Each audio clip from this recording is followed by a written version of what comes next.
ऊंचते ऊंच कीमत पर चलते रहेंगे तो ऊंचते ऊंच पद प्राप्त करेंगे, है? हाँ, और नहीं तो ऊंचा पद नहीं प्राप्त होगा। तो मत तो यही है कि तुम हमेशा क्या समझो, है? शिव बाबा ही हमें डायरेक्शन दे रहे हैं, शिव बाबा ही रहते के द्वारा कर्म कर रहे हैं। शिव जो कर्म करेगा, कल्याणकारी कर्म करेगा या कल्याणकारी कर्म करेगा, जो बोलेगा कल्याणकारी बोलेगा, जो देखेगा कल्याणकारी दृष्टि से देखेगा, जो वाइब्रेशन छोड़ेगा वो वाइब्रेशन भी कल्याणकारी वाइब्रेशन होगा। कोई भी कार्य में, कोई भी कर्मेंद्रिय के किसी भी प्रकार के कार्य में अकल्याण हो ही नहीं सकता। ऐसा भाव प्रबल होना चाहिए। इसलिए बोला भाव प्रधान विश्व रचिता था। जिस भाव से जो कर्म करता है, जो जैसा कर्म करे तस फल जाता। क्या श्रेष्ठ भाव से अगर कोई दुनिया में देखने में आता है बुरा कर्म कर रहा है, लेकिन भाव श्रेष्ठ है तो उसे श्रेष्ठ फल मिलेगा या भ्रष्ट फल मिलेगा? श्रेष्ठ फल ही मिलेगा। ये नहीं कहा कर्म प्रधान विश्व रचि राखा। क्यों? क्योंकि कर्मेंद्रियों के कर्म की प्रधानता रजोगुण पैदा करती है। आज की दुनिया रजोगुण से जरूर भरी पूरी है, भले तमो प्रधान हो गई तो भी रजोगुण छोड़ नहीं सकते। कोई भी ऑफिसर के ऑफिस में जाओ, आत्मा परमात्मा के आध्यात्मिक ज्ञान को सुनाना शुरू करो, कहेगा कर्म ही पूजा है। क्या कहेगा? हम तो ये समझते हैं कि कर्म ही पूजा है। बोर्ड भी कहीं कहीं टंगा हुआ है ऑफिसों में, क्या कर्म ही पूजा। उस बोर्ड में एक शब्द और जोड़ दो, गधे का।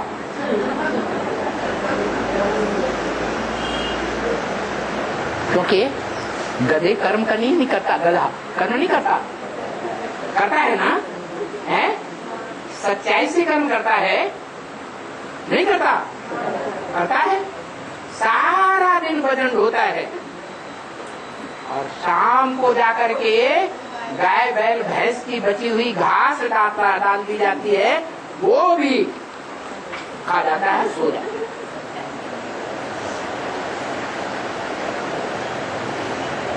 उसका कर्म पूजा करने योग्य नहीं है, हा? वो कर्म प्रधान नहीं है। क्या है या नहीं है? तो उन्हें क्रोध आ जाएगा, क्या हमको कोई गधे के लिस्ट में डाल दिया? अरे तुम जिसके नीचे काम कर रहे हो, जिसके नीचे काम कर रहे हो वो भ्रष्ट बुद्धि है या श्रेष्ठ बुद्धि है? देवता है या देवता से भी ऊंचा कोई भगवान है? किसके अंडर में, किसके डंडे के नीचे काम कर रहे हो? हा? अरे किसके डंडे के नीचे? हा?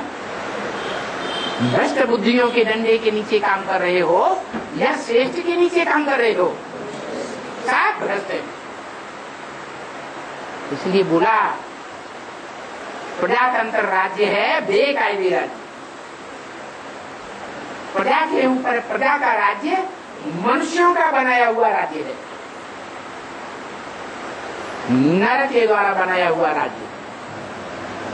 ऐसा राज्य चलाने से ये सारी दुनिया में जो प्रजातंत्र राज्य फैला हुआ है, सारी दुनिया नरक बन रही है।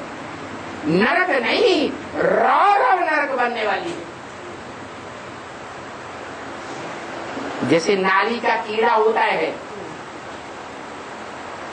एक कीड़ा दूसरे को काटता है, दूसरा कीड़ा तीसरे को काटता है, तीसरा कीड़ा चौथे को काटता है, इसे काटता है, उसे काटता है, रौर आता रहता है। ऐसे रौरव नरक की नाली में से निकाल करके उन कीड़ों को साफ सुथरे स्थान पर धूप के प्रकाश में रख दो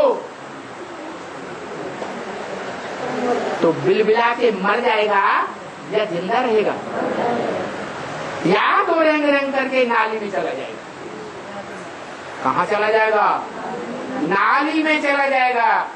आज के दुनिया के बेसिक ब्राह्मणों और एडवांस ब्राह्मणों की भी यही गति है।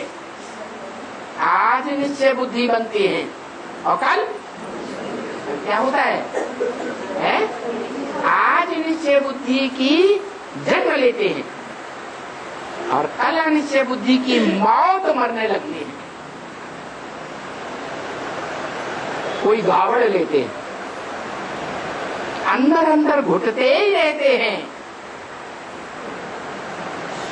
बाप कहते हैं मेरे पास जो भी ज्ञान था सारा ज्ञान तुम बच्चों को दे दिया। त्रिकालदर्शिता का जो भी जरूरी ज्ञान था वो सारा तुम बच्चों को दे दिया। अब उस ज्ञान की जुगाली करके, चबा चबा के, मंथन करके रस बना के खाएंगे तो तुम्हारा खून ज्यादा बनेगा, शुद्ध खून बनेगा। शुद्ध संकल्पों का खून अच्छे कर्म कराएगा। लेकिन नहीं, बोल दिया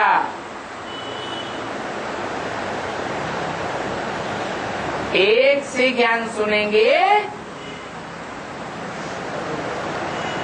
तो अव्यभिचारी बनेंगे।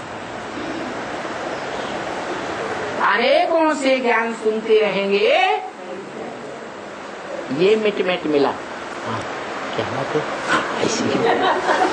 हाँ, हम भी ऐसे ही सोचते थे, लेकिन हम कोई से कह नहीं पाते थे। बिल्कुल ठीक कहा। रज रज के आप दूसरों से बातें करेंगे, बड़ी खुशी में नाचेंगे।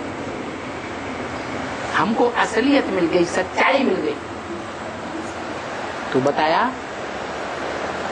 एक से ज्ञान सुनना चाहिए। अनेकों से ज्ञान सुना तो विचारी ज्ञान हो जाएगा। यहाँ फाउंडेशन पड़ जाएगा। विचारी ज्ञान यहाँ संगम युग में जो सुनेंगे, शूटिंग पीरियड में, वो द्वापर युग से द्वैतवादी दूसरे धर्मों में कन्वर्ट हो जाएंगे। दूसरे धर्म पिताओं और उनके फॉलोअर से ज्ञान सुन सुन करके कन्वर्ट होते हैं।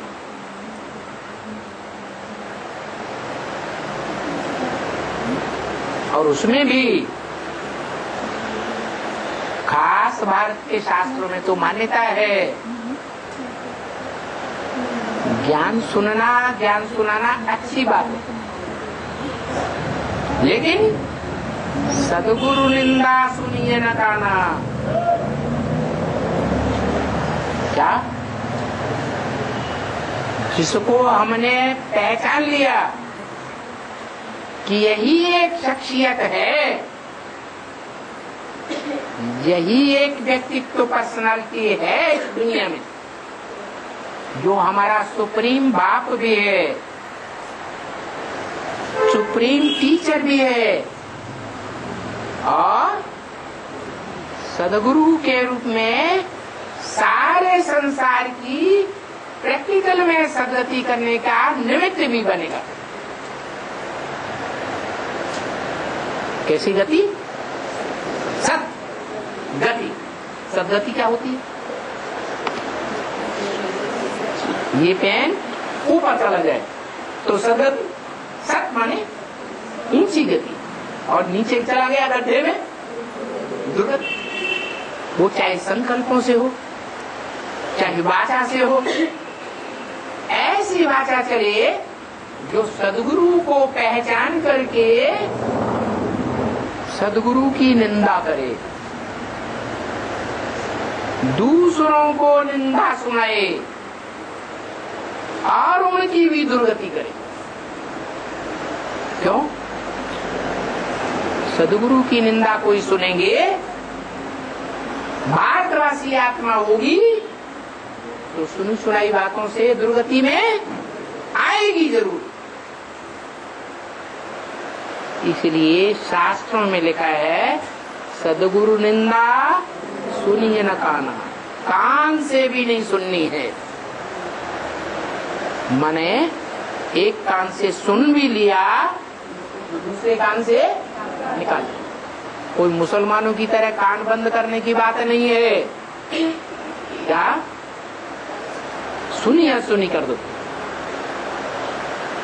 Don't hear. और सुनने के बाद उसका सवाल जवाब भी नहीं करना है। क्या? वाद विवाद भी नहीं करना है।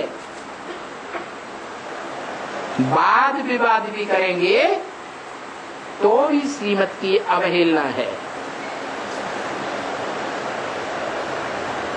शास्त्रार्थ करना ही नहीं है। इस मुरली में ये कहा, उस मुरली में ये कहा, उस मुरली में ये कहा, अव्यक्तवाणी में ये कहा, ज्ञानपत्र पत्रिका में ये कहा,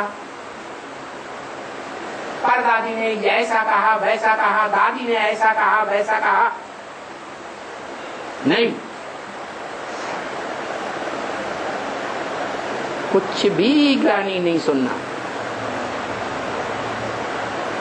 न दादी, न परदादी, न कोई दीदी, न कोई दादाएं, न ब्रह्मा बाबा। न ब्रह्मा को 100% फॉलो करने वाली ओम राधे मम्मा।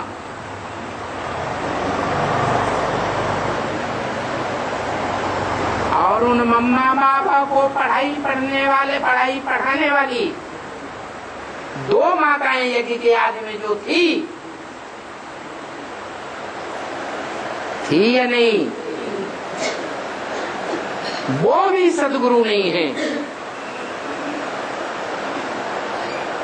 सदगति करने वाली नहीं है। इस दुनिया में सब दुर्गति करने वाले। एक सदगुरु है, उस सदगुरु को हमने पहचाना है, जो 1 सेकंड में निसंकल्प हो सकता है।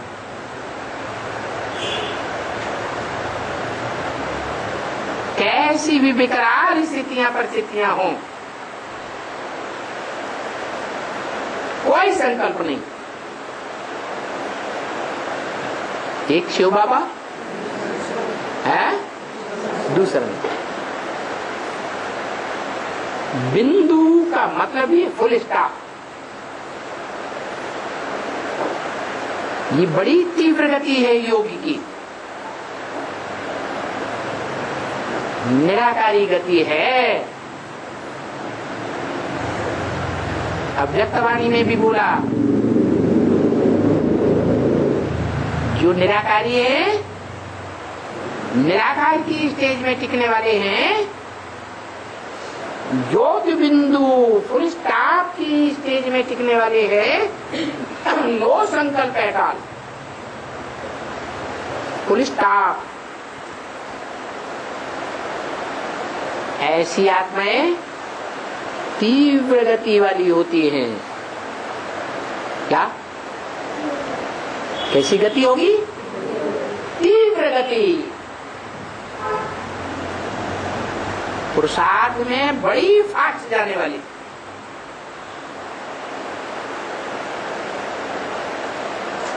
और ऐसी फास्ट जाने वाली आत्माएं जन्म जन्मांतर में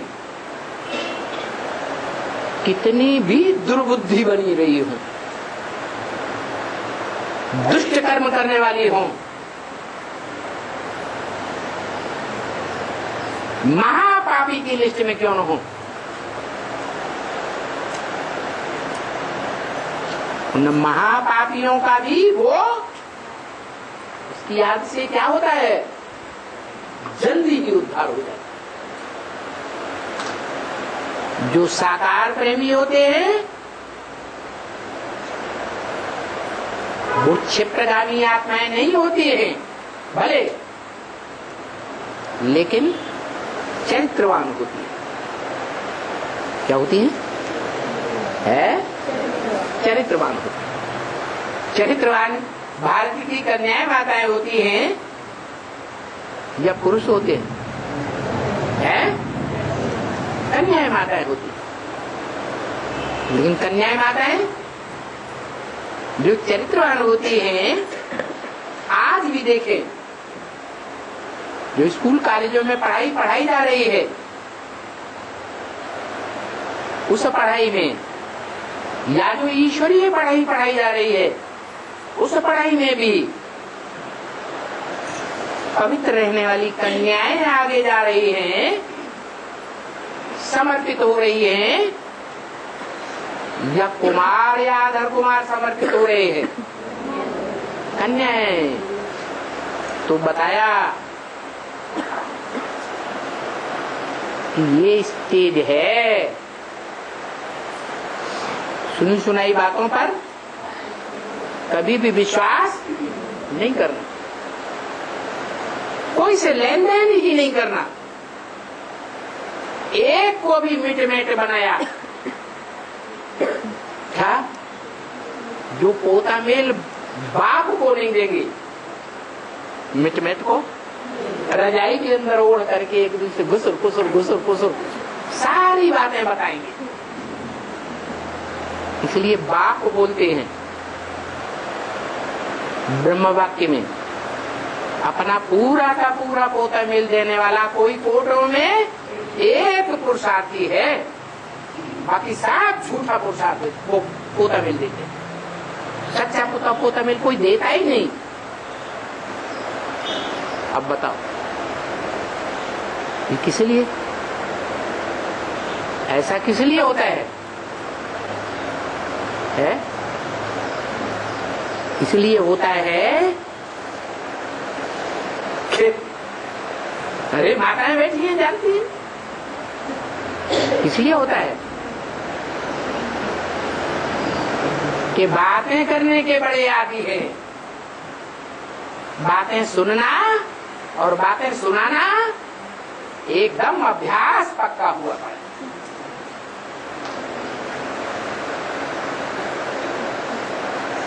क्यों है? इसका कारण क्या है? इन भारतवासियों का जो भारत मातृ देश कहा जाता है, माताओं कन्याओं का देश कहा जाता है, वो माताओं कन्याओं का देश सुनी सुनाई बातों पर इतना आसक्त कैसे होने लगा? मूल कारण कौन है? पकड़ो, कौन है? जगदम्बा। जगदम्बा जगदम्बा है, उसके पीछे कोई जगत पिता नहीं। अरे माता कारण बनती है, या माता के पीछे कारण बनने वाला कोई पिता होता है? होता है ना? जगदम्बा नहीं, जगदम्बा के पीछे भी कोई कारण है। वो एक ही कारण है दुर्गति का, और एक ही कारण है सदगति का। कौन? अरे बताओ जल्दी, है कौन? है जिस एक के लिए बोला कि उस एक में से शिव को निकाल दो तो क्या बचेगा? शव बचेगा, मुर्दा बच जाएगा, मुर्दा। जैसे मुर्दे में कोई सेंस नहीं होता, पत्थर में कोई सेंस होता है? होता है? कोई सेंस नहीं। ऐसे उसमें से शिव को निकाल दिया, उस पत्थर को याद किया, सिद्ध साकार को याद किया, तो क्या रिजल्ट आएगा? मुर्दा को याद करेंगे तो किसका संग का रंग लगेगा? मुर्दे का संग का रंग। मुर्दा शरीर के लिए बोला या आत्मा के लिए बोला? शरीर के लिए बोला। और ब्रह्म वाक्य है, मुरली का महावाक्य है। क्या याद आया? है?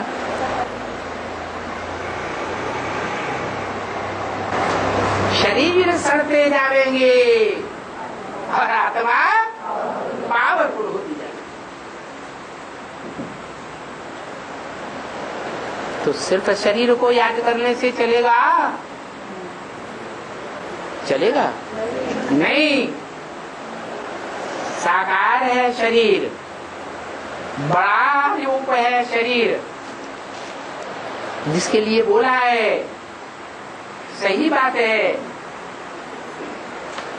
कि तुमको छोटा रूप ज्योति बिंदु निराकार याद नहीं आता है तो बड़े रूप को ही याद।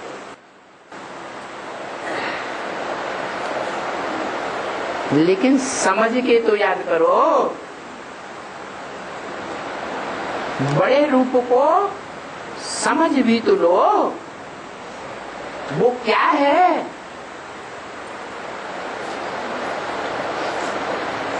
अरे अव्वल नंबर पुरुषार्थी है या नहीं है?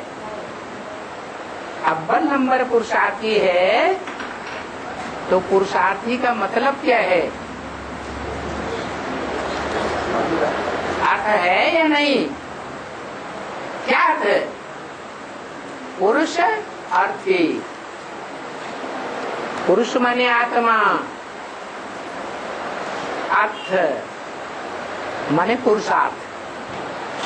किसके लिए करने वाला? आत्मा के लिए करने वाला।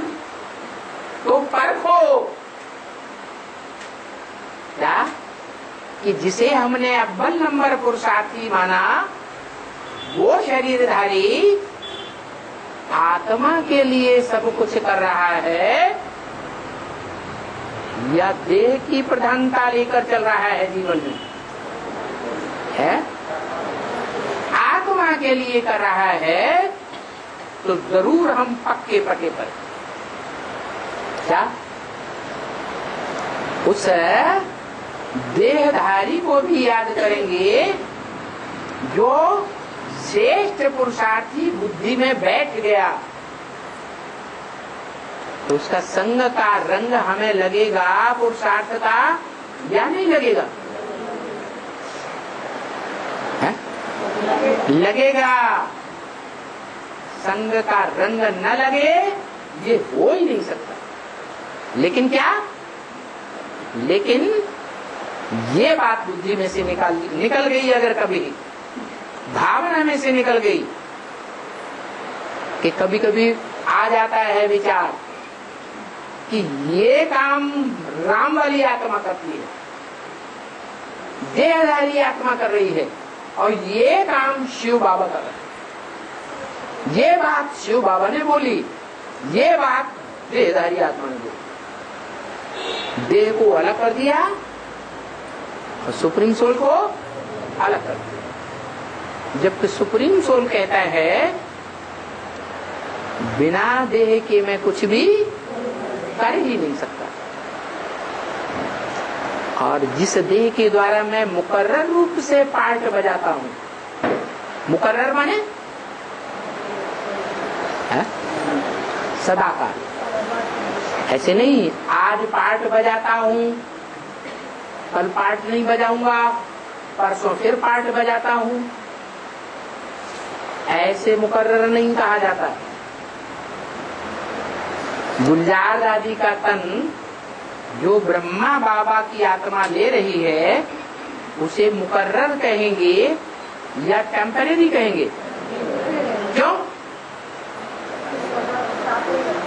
क्योंकि साल में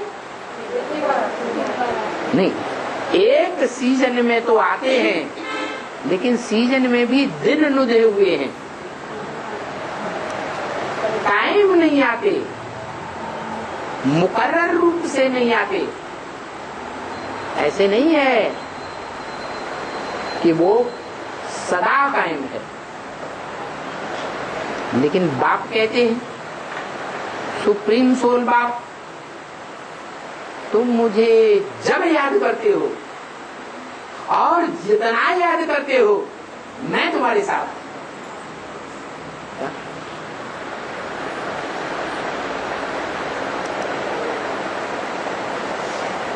तो हम जितना याद करते हैं किसको? शिव बाबा। शिव बाबा हमारे साथ ही है, अलग नहीं है।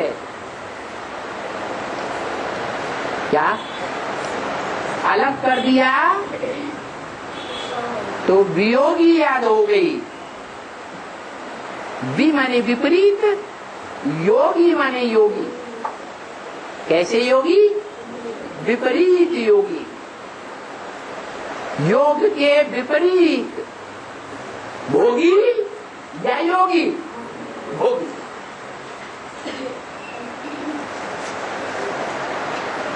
तो हम तो राजयोग सीखने वाले बाप के, सिखाने वाले बाप के राजयोगी बच्चे हैं और सहज राजयोगी हैं। अगर टेंशन आता है, कोई बातों को, ज्ञान की बातों को लेकर घबराहट पैदा होती है, संघर्ष चलता है, तो मौजों का युग बनाए रहे हैं या घबराहट का युग बनाए रहे हैं? ये संगम युग मौजों का युग है। एक संकल्प भी निगेटिव नहीं आना चाहिए जो हमारी अवस्था को खराब करे। एक संकल्प भी थोड़े समय के लिए भी संगम युग में आया जो हमारी अवस्था खराब कर देता है, तो ब्रॉड ड्रामा में लंबे समय तक हम दुख की शूटिंग कर रहे थे।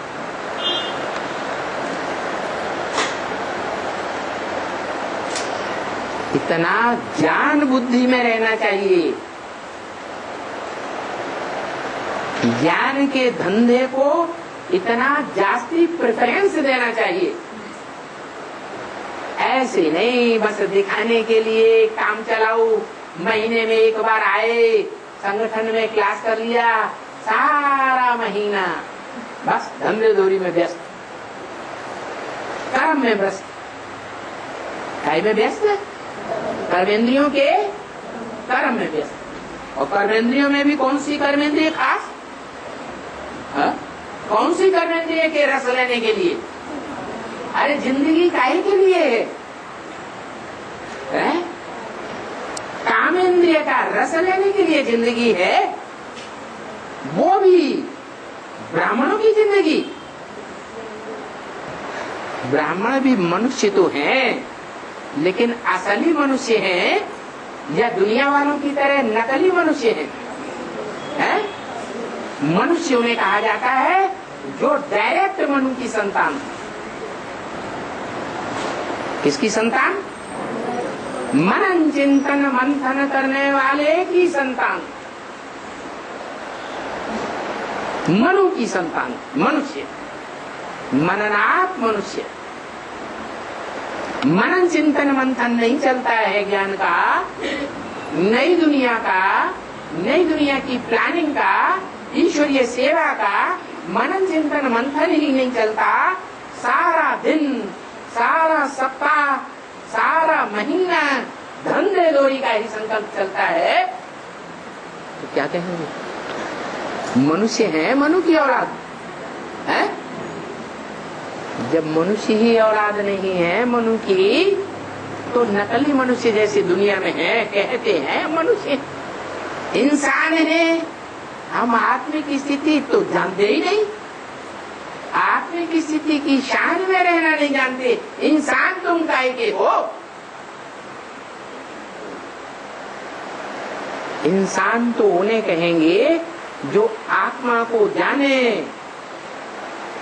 आत्मा के रूप को पहचाने, आत्मा के कार्य को जाने, आत्मा की आत्मिक स्थिति की लेंथ को जाने संसार में, कि हमारी आत्मा इस शक्ति रूपी रंगमंच पर कितने लंबे समय तक पाठ बजाने वाली है। ये सारी बातें जाने तो आत्मा का मनन चिंतन मंथन भी चले। मनन चिंतन नहीं चलता तो मनुष्य है या जानवर है? जानवर है। जानवरों की सदगति पहले होगी या मनन चिंतन मंथन करने वाले मनुष्यों की सदगति पहले होगी? किसकी सदगति पहले होगी?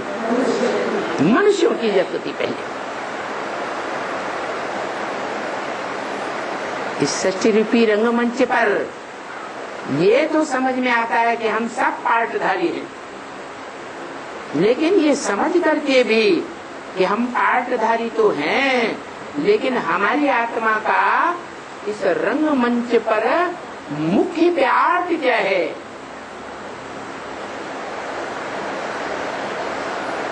जन्म जन्मांतर हमने कौन कौन से चोले धारण करके बदल बदल करके क्या क्या पार्ट बजाए, किस देश विशेष में पार्ट बजाए, किन किन आत्माओं के साथ हमने क्या क्या पार्ट बजाए, पार्टधारी आत्मा को पता ही नहीं। तो बाप कहते हैं वो पार्टधारी क्या है? बेवकूफ है। तो ब्राह्मणों को अहंकार छोड़ देना चाहिए। जो ब्राह्मण देह के धंधे में फंसे हुए हैं, देह की कामेंद्रिय का सुख लेने के लिए धंधे में फंसे हुए हैं, कामोपभोग परमा, गीता में भी आया। ऐसे तामसी मनुष्यों का ये इंटेंशन है जिंदगी का, क्या इस जिंदगी में जितना काम भोग भोग लो, बस वही सब कुछ है। और ऐसे लोगों का फाउंडेशन डालना कौन से युग में होता है? तो देखना है आंखें खोल करके। ब्राह्मणों की दुनिया में ब्राह्मण बनकर के भी हम ऐसी दुनिया का फाउंडेशन डालने वाले तो नहीं बन रहे हैं जिनका लक्ष्य जीवन का काम भोग है, कामेंद्रिय का सुख भोगने के लिए सारा धंधा गोरी करते हैं जिंदगी में। ईश्वर की प्रॉपर्टी लेने का, ईश्वर जो निराकारी आत्माओं का निराकारी बाप है, उस निराकारी बाप की निराकारी संपत्ति जो दुनिया की सबसे प्रबल और सबसे मुख्य पवित्र संपत्ति है, वो वर्षा लेने का प्रयास ही नहीं करते। इसलिए बोला इस दुनिया में सब अनराइटियस, राइट रास्ते पर कोई नहीं चलते हैं।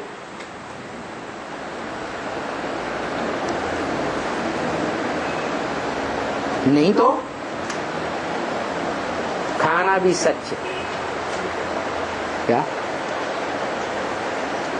भोजन करना है, जैसा अन्न वैसा मन। तो कैसा अन्न खाना है? घूसखोरी का, रिश्वत से कमाया हुआ अन्न खाना है? ये रिश्वत का अन्न दुख दे के कमाया जाता है या सुख देकर कमाया जाता है? दुख देंगे तो क्या होगा? दुख देंगे तो दुखी होकर मरेंगे, सुख देंगे तो सुखी होकर मरेंगे। सुख देने का मतलब ये थोड़े ही कोई भिकार मांगता है तो रेडी हो जाए, हाँ चलो। भिखारी सुख हम देने के लिए तैयार है, ये सुख देना हुआ? अरे ये अल्पकाल का सुख है, लगता है कि ये सुख है, लेकिन इसके पीछे भयंकर दुख भरा हुआ है। विचारी दुनिया बनाने का दुख। और ब्राह्मणों को तो ये दुख लेना ही नहीं चाहिए। ये भी कुसंग में आता है या नहीं आता है? हैं? कुसंग है।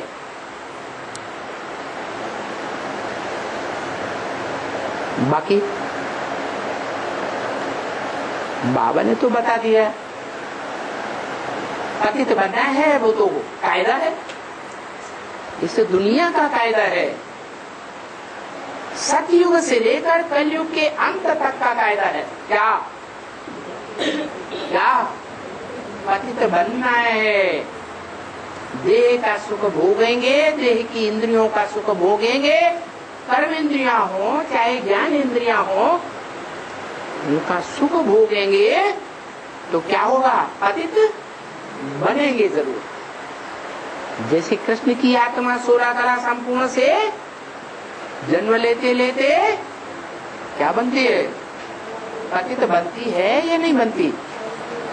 ऐसे ही पतित बनना है, वो तो इस दुनिया का कायदा है। ब्रह्म वाक्य मुरली का पक्का है कि पतित बनना ये तो इस दुनिया का कायदा है, परंतु क्या? एक के साथ पतित बने, अनेकों के साथ पतित बने तो बेकायदे है, मना विपरीत कायदा है। विपरीत कायदा माने काहे के विपरीत? माने जो श्रेष्ठ ते श्रेष्ठ बाप की मत है, उस मत के विपरीत कायदा है। बाप की मत बताती है क्या करो, कौन सा सुख लेना है। बाप कौन सा सुख देता है ब्राह्मणों को? अतीन्द्रिय सुख देता है, इंद्रियों से अतीत का सुख। इंद्रियों की स्मृति मात्र भी न रहे। इसका मतलब ये नहीं है कि हम देह त्याग कर दें, देह की इंद्रियों का त्याग कर दें। क्या? जैसे ब्रह्मा बाबा अव्यक्त हो गए, हम भी क्या करें? हम भी अव्यक्त हो गए।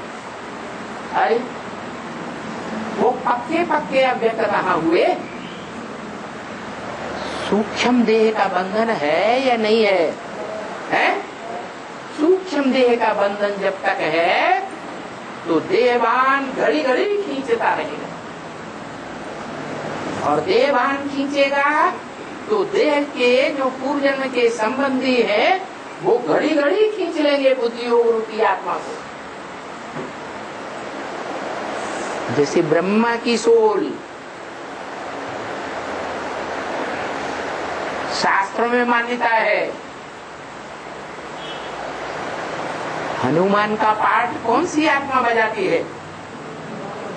1 सेकंड में यहां, 1 सेकंड में वहां है हनुमान। इतना तीक्ष्ण पार्ट बजाती है।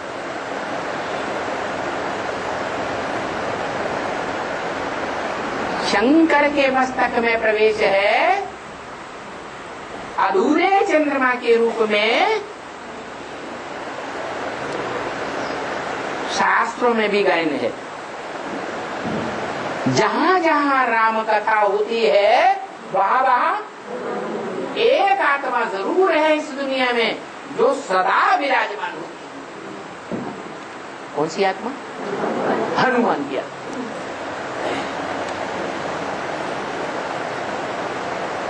वो राम वाली आत्मा एक व्यक्ति को भी ज्ञान सुनाएगी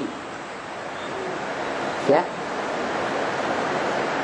जो बोला है एक एक को बैठ करके समझाना। तो नई आत्मा है, उसको अकेले बैठ करके समझाती है राम वाली आत्मा। तो तीसरी आत्मा कौन विराजमान हो जाती है उस समय? है ब्रह्मा की आत्मा, हनुमान की आत्मा, जिसके लिए गायन है चारों युगों पर ताप तुम्हारा है प्रसिद्ध जगत 11।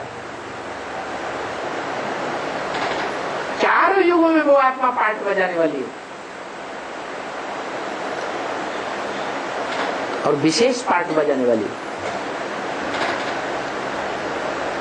तो वो आत्मा अधूरा चंद्रमा तो है, लेकिन ज्ञान की चाटक है। लेकिन देवान आता है क्या? कैसे आता है देवान? देवान कैसे आता है? कैसे आता है? संग के रंग से देवान आता है। कैसे आता है? संग के रंग से देवान आता है। वो सूक्ष्म शरीरधारी आत्मा को पूर्व जन्म की स्मृतियां आती हैं, बुद्धियोग से उन आत्माओं का संग करता है। तो कितना भी ज्ञान सुनाओ, कितना भी ज्ञान सुनती है, फिर भी कहां जाती है? कहां दौड़ जाती है? हैं? कहां दौड़ जाती? माउंट आबू में किसके पास दौड़ जाती? दीदी दादियों के पास, और कोई के पास नहीं। गुलजार दादी चली जाती है, क्योंकि मुरली में ही बाबा ने बता दिया।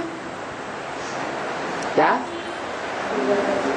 एक बच्ची थी जिसको बाबा बार बार अपने पास बुलाते थे, वो बार बार भाग जाती थी। कभी भी बाबा के पास साकार में आई ही नहीं। और बाबा तो जबरदस्ती तो करते नहीं थे, भाग जाती थी। तो बाबा की तो उस बच्ची के ऊपर आसक्ति जीवन भर की रही। तो सूक्ष्म शरीर धारण करने के बाद वो आत्मा क्या करेगी? आसक्ति पूरी करती है या नहीं करती है? पूरी करती। जैसे कोई व्यक्ति प्यासे में शरीर छोड़ दे, जैसे कोई फांसी लगाते हैं, उनको बहुत प्यास लगती है और शरीर छोड़ देते हैं, तो जिसे में भी प्रवेश करेंगे क्या मांगेंगे? पानी मांगेंगे। तो ऐसे ही जीवन भर की वो आसक्ति जो है वो फटाक से खींच ले जाती है और गुलजार दादी में प्रवेश कर जाती है। इसलिए बताया कि देह अभिमान की मिट्टी में लूटने वाले गधे का पार्ट है। गधे की क्या खासियत? कितना भी स्नान कराओ ज्ञान जल से, फिर क्या करेगा? है? जहां देखेगा धूल है, देह अभिमान की धूल में धड़ाक से लौट जाएगी।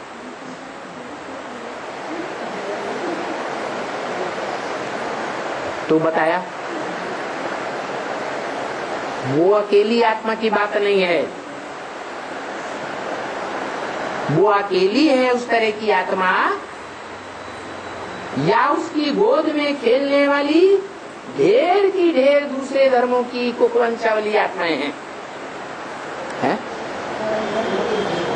इस्लाम वंशी भी उसकी गोद में खेलते हैं, बौद्धी वंशी भी खेलते हैं, क्रिश्चियन वंशी भी खेलते हैं।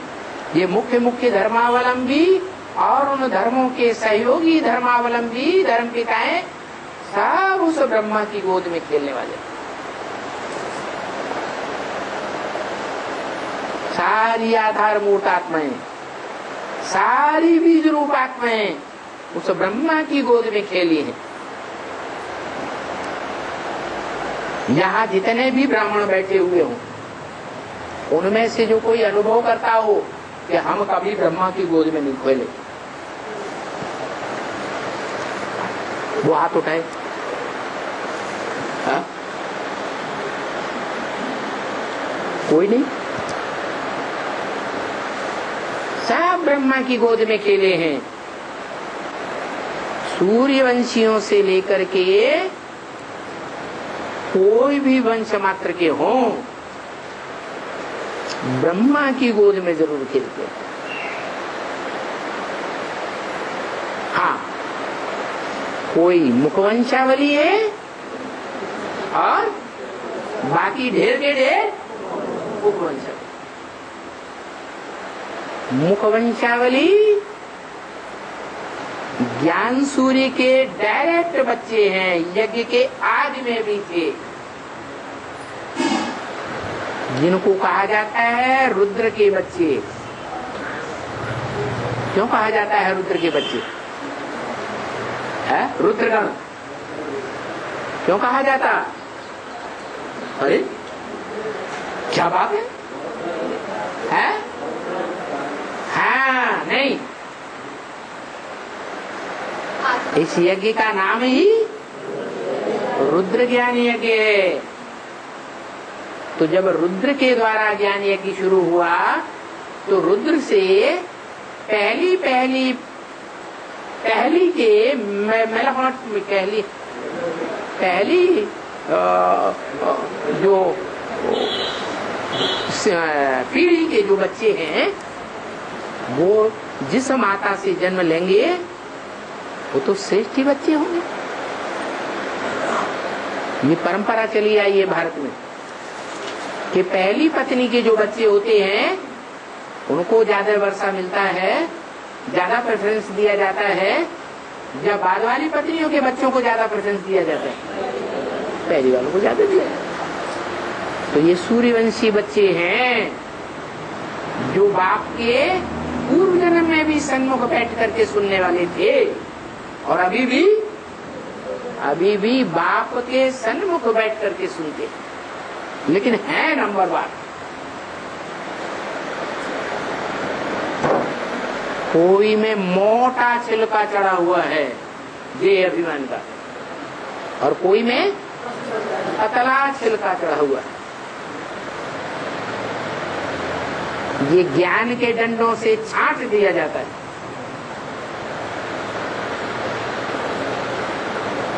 देभान झड़ जाता है, अगर नहीं झड़ता है तो बाप को गुस्सा आता है। क्या? कौन से बाप को गुस्सा आता होगा? शिव बाप को गुस्सा आता है या मनुष्य शक्ति के बाप को गुस्सा आता है? मनुष्य शक्ति के बाप को गुस्सा आता है। क्या गुस्सा आता है? हैं? नहीं मानेंगे तो क्या करूंगा? विनाश तो बाद में कराऊंगा, लेकिन मच्छरों सदृश ले जाऊंगा। कैसे ले जाऊंगा? जैसे मच्छर में हड्डी मांस होता ही नहीं, ऐसे तुम्हारा देह अभिमान की जो मिट्टी है वो सारा देह अभिमान का मांस जड़ जाएगा। देह अहंकार का नाम निशान नहीं रहेगा। अब वो चाहे सहज सहज पुरुषार्थ से त्याग दो, खुशी खुशी त्याग दो, स्वेच्छा से त्याग दो,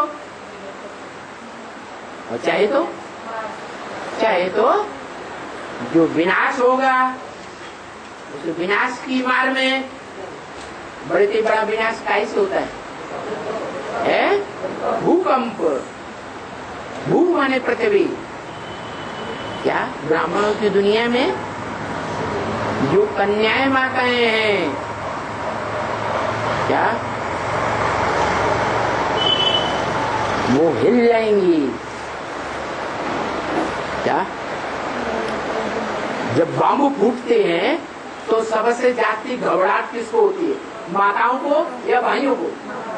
माताओं को बहुत घबराहट है। क्यों? ज्यादा मोह का लगाव परिवारजनों के साथ माताओं को होता है, कन्याओं को होता है या भाइयों को होता है? कन्या माताओं को। तो जब परमात्मा बम फूटता है, बड़े से बड़ा बम,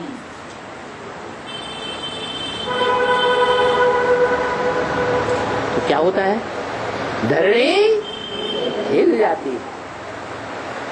कन्याओं माताओं रूपी धरणी इतनी जोर से हिलेगी तो उन कन्याओं माताओं का आधार लेकर चंद्रमा जैसी आत्माएं जो भी है,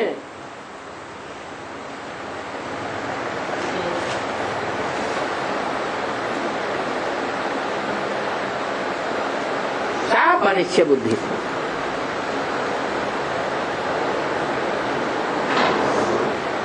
अनिश्चय बुद्धि आगे, अनिश्चय बुद्धि विनश्यति। क्या विनाश हो जाता है? पद का विनाश भी हो जाता है और देह का भी विनाश हो जाता है। देह रहते रहते नई दुनिया में नहीं जाएंगे,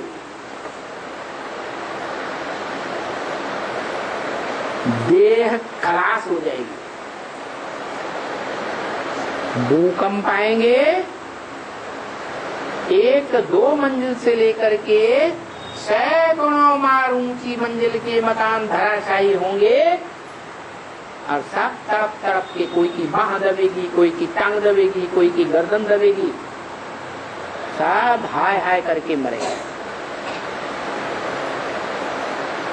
और तब तक मरते रहेंगे, चिल्लाते रहेंगे जब तक उनका देहबान पूरा खत्म नहीं होता। तो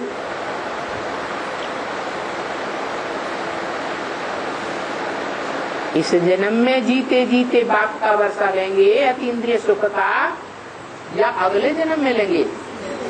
है इस जन्म में लेंगे जो तो विनाश में, भूकंप में दब करके मरेंगे, हाय हाय करके। है? इस जन्म में वर्षा लेंगे? ऊंचते ऊंच बाप से वर्षा लेंगे? नहीं लेंगे। अगली पीढ़ियों में वर्षा लेंगे, देवताओं से, देव आत्माओं से वर्षा लेंगे प्रैक्टिकल जीवन में, लेकिन भगवान से वर्षा नहीं। जो ऊंचते ऊंच भगवान, ऊंचते ऊंच वर्षा देने वाला है। क्या वर्षा है? क्या वर्षा है? वो तो सारी दुनिया को मिलेगी। 500-700 करोड़ मनुष्य में से कोई मनुष्य आत्मा है जिसको मुक्ति, जीवन मुक्ति का वर्षा न मिले? है? सत्य की दुनिया का वर्षा है? स्वर्णिम सत्युग का क्या वर्षा है? अंतर क्या है? सतयुग के वर्षे में और स्वर्णिम सतयुग के वर्षे में क्या अंतर है? हैं? 18 से तो 8 के लिए शुरू होगा।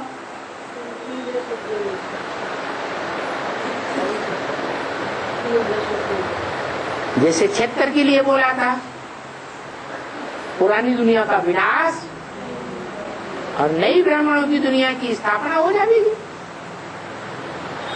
तो 76 में कोई 2 आत्माएं थी, जिनमें से एक आत्मा बुद्धियोग के ज्ञान के आधार पर अपने को प्रसन्न रखती है, क्या सुख में रहती है या दुखता महसूस करती है? ज्ञान के आधार पर सेट रहती है, स्थिर नहीं होती। दूसरी आत्मा और है, नारी से लक्ष्मी, वो भावना वाली आत्मा है या बुद्धिवादी आत्मा है? भावना वाली आत्मा। तो भावना का भाड़ा उसे मिलता है, साक्षात्कार होते हैं, उन साक्षात्कारों से वो आत्मा बहलती रहती है, खुश रहती है। जीवन में कभी भी दुख का नाम निशान नहीं आता मनसा के संकल्पों में। तो 2 के लिए बताया, नर से नारायण, नारी से लक्ष्मी, 76 में नई दुनिया की स्थापना, पुरानी दुनिया का 2 के लिए आप मुए देह अभिमान से मरने की बात है, चाहे बुद्धि योग से मरे और चाहे भावना के आधार पर साक्षात्कार की दुनिया में आनंद लेती रहे। तो 76 में 2 आत्माएं सूक्ष्म रूप में उनकी नई दुनिया बन गई। क्या? कैसी नई दुनिया? जो ब्रह्मा कुमारियां हर सेंटर में दरवाजे पर बड़ा बोर्ड लगाती थी, उस बोर्ड में कृष्ण का चित्र होता था, हाथ में स्वर्ग का गोला और लात में नरक का गोला, और ऊपर लिखा रहता था श्री कृष्ण आ रहे हैं। 76 के बाद वो चित्र गायब हो गया। एक भी ब्रह्मा कुमारी आश्रम के दरवाजे पर वो बड़ा चित्र अब देखने में नहीं। कोई आके पूछेगा श्री कृष्ण आ रहे हैं, आए कि नहीं आए? इतने साल तो हो गए। कोई पुराना ब्रह्मा कुमार होगा तो पूछेगा मुरली में तो ये आया था कि 10 वर्ष में पुरानी दुनिया का विनाश और नई दुनिया की स्थापना हो जाएगी। तो नई दुनिया में कृष्ण बच्चा को शास्त्रों में दिखाया जाता है। पीपल के पत्ते पर कृष्ण बच्चा आया, तो तुम्हारा कृष्ण आ रहे हैं कि नहीं आ रहे हैं? कि उड़ गए? तो कोई जवाब नहीं है उनके पास। तो उन्होंने चित्र ही उड़ाई। तो वास्तव में ब्राह्मणों की दुनिया में श्री कृष्ण बुद्धि रूपी हथेली में नई दुनिया का प्लानिंग लेकर आया कि नहीं आया? और वो प्लानिंग बता दिया कितने साल में पूरी होती है?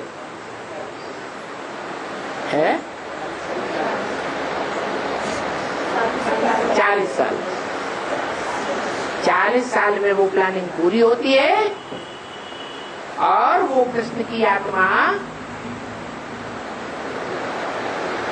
कौन सी आत्मा? साकार रूप में कृष्ण की आत्मा या आकारी रूप धारण करने वाली कृष्ण की आत्मा है? साकारी रूपी कृष्ण की आत्मा, जिसमें वो आकारी कृष्ण भी प्रवेश, वो आत्मा ब्रह्मा कुमारी संप्रदाय के सामने बोलती है क्या दिल्ली में राजधानी स्थापन हो रही है। क्या साहब को दिल्ली जाना पड़ेगा। बेचारी ब्रह्मा कुमारियों को समझ में नहीं आता, तो बाबा के मुंह पे हाथ रखती है, नहीं बाबा आप दिल्ली में नहीं बैठे हैं, आप तो माउंट आबू में बैठे। अरे हम तो दुनिया को बुलाते हैं, चलो माउंट आबू, हम तुम्हें स्वर्ग की स्थापना दिखाएं। क्या कौन कौन सा भवन है? कौन सा भवन? शांति धाम में दिखावे, सुखधाम दिखावे। तो बेचारी बच्चा बुद्धि आत्माएं प्रभावित हो जाती हैं, ढेर की ढेर जाती हैं, खुश होती हैं अल्पकाल के लिए। बच्चा बुद्धि खुश होंगे, लेकिन जो सालिम बुद्धि है वो मेहरबानियों अटारियों को सुखधाम नहीं मानेंगे। जैसे आज की दुनिया क्या है, बाहर की दुनिया में कौन सा सुखधाम बन रहा है? अरे भाई बड़ी बड़ी मल्टी स्टोरी बिल्डिंग्स बन रही है, बड़े बड़े कारखाने बन रहे हैं, बड़े बड़े जहाज उड़ रहे हैं, जहाजों में सफर कर रहे हैं। क्या समझते हैं हम कहाँ हैं? हम सुख का। उसकी दृष्टि में वो दुखधाम में है या सुखधाम में है? उसके जो असल पहलौटी के बच्चे हैं, सूर्यवंशी बच्चे, उन आत्माओं की दृष्टि में ये दुनिया सुखधाम का सुख ले रही है या दुखधाम में पड़ी हुई है? बाप तो कहते हैं आज सुखधाम का अनुभव ले रहे हैं, समझते हम सुखधाम में हैं, कल भीषण अकाल पड़ने वाला है। क्या मेरे बच्चे भूख नहीं मरेंगे? क्या जो बाप का धंधा सो बच्चों का धंधा। बाप का धंधा क्या है? ज्ञान लेना, ज्ञान देना। तो जो बाप का धंधा वो बच्चों का धंधा है, तो मेरे बच्चे भूख नहीं मर सकते। बाकी कितने भी करोड़पति अरबपति हों, उनको रोटी का दाना भी नहीं मिलेगा, भले तरफ तरफ की मरती रहे। क्योंकि ईश्वरी सेवाधारियों को ठुकराने वाले हैं, मानने वाले हैं या ठुकराने वाले हैं? ठुकराने वाले। तो बताया अब ऐसी दुनिया आने वाली है। क्या बोला? पर्दा उठने वाला है, तमाशा होने वाला है, कोई हंसने वाला है, कोई रोने वाला है।